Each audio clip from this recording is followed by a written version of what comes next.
Leaders' questions. Deputy Michéal Martin. Thank you, Taoiseach. Thank you, Ceann Comhairle. Taoiseach, last week I highlighted the farcical situation in the Department of Health and in relation to the health services generally, where we had a situation with the health officials sitting on the board of the HSE, very tense meetings, not in a position to agree with each other. Health officials one day, HSE board members another day. And the budget overrun of a very serious nature, 250 million by the end of May, projected to run to 500 million by the end of the year. And all of that was a direct result of the Minister getting rid of the HSE board without putting anything in its place and creating a very significant vacuum at the heart of decision making in our health services.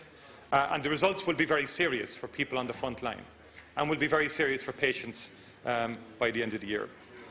Now, the HSE have argued, and the CEO of the HSE argued cogently to this House and to the Oireachtas committees that the Minister for Health did not fulfil his side of the estimate arrangements.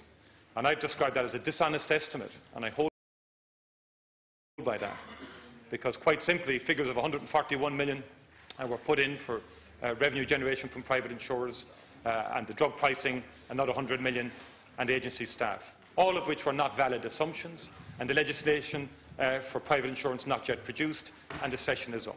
It's a complete mess and a complete unacceptable situation. And this morning now we learn that the CEO of the HSE is to resign.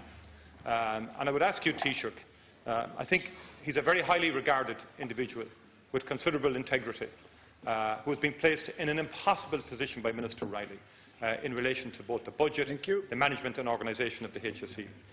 Taoiseach, has he been shoved out by the Minister? And can you confirm why is the CEO of the HSE leaving this morning? Thank you. Taoiseach. Well, you've had a long tirade there. You've been asking questions about the production of the HSE governance bill for some time now.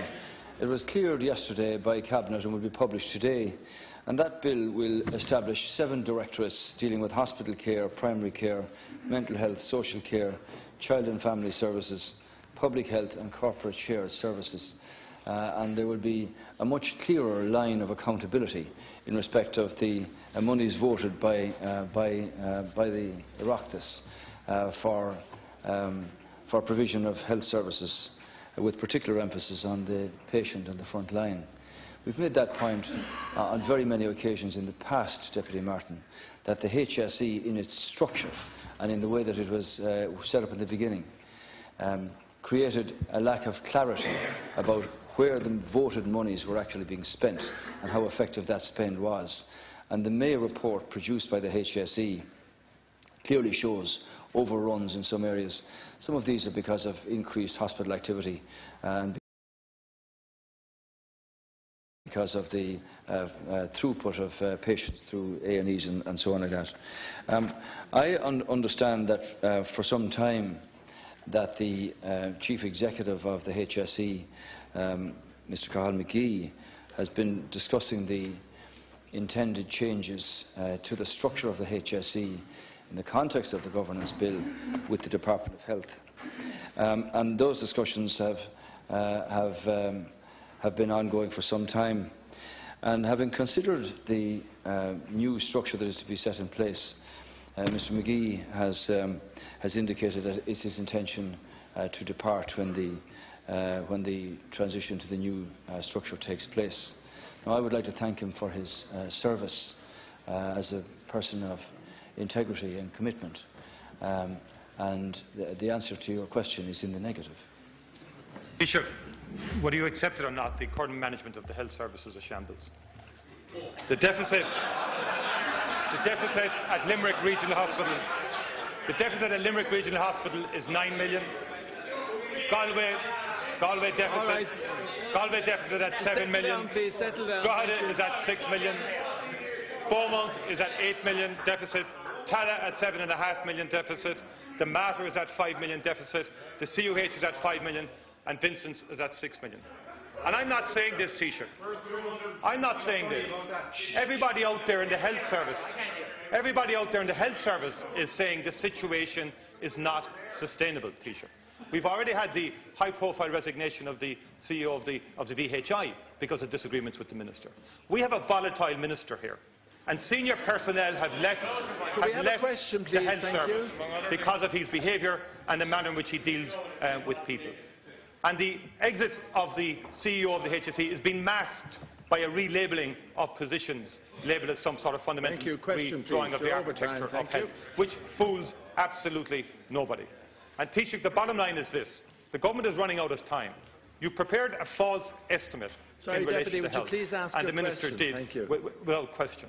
And I would put it to you, Taoiseach, that you put the CEO of the HSE in an impossible position 12 months ago when he abolished the board of the HSE and when he had the SecGen as the chair of the board with the CEO of the HSE itself. And without question, he has been shoved out of that position in an unacceptable manner by the minister.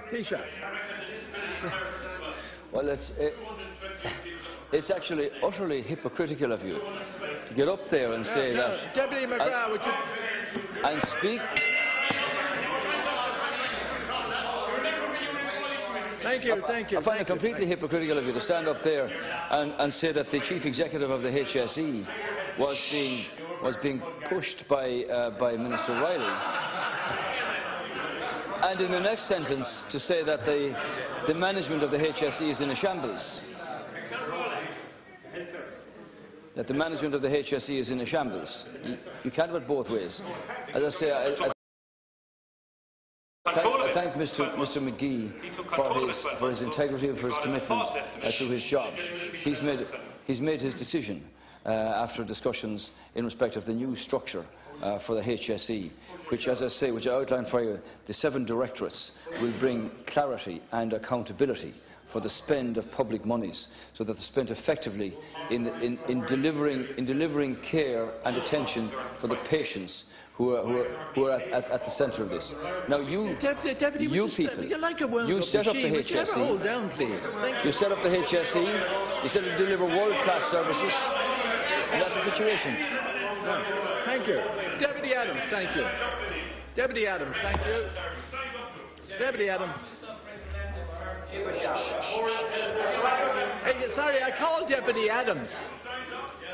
Deputy Durkin. I called Deputy Adams, please. Thank you. That includes you, Deputy Kelleher. Thank you. Deputy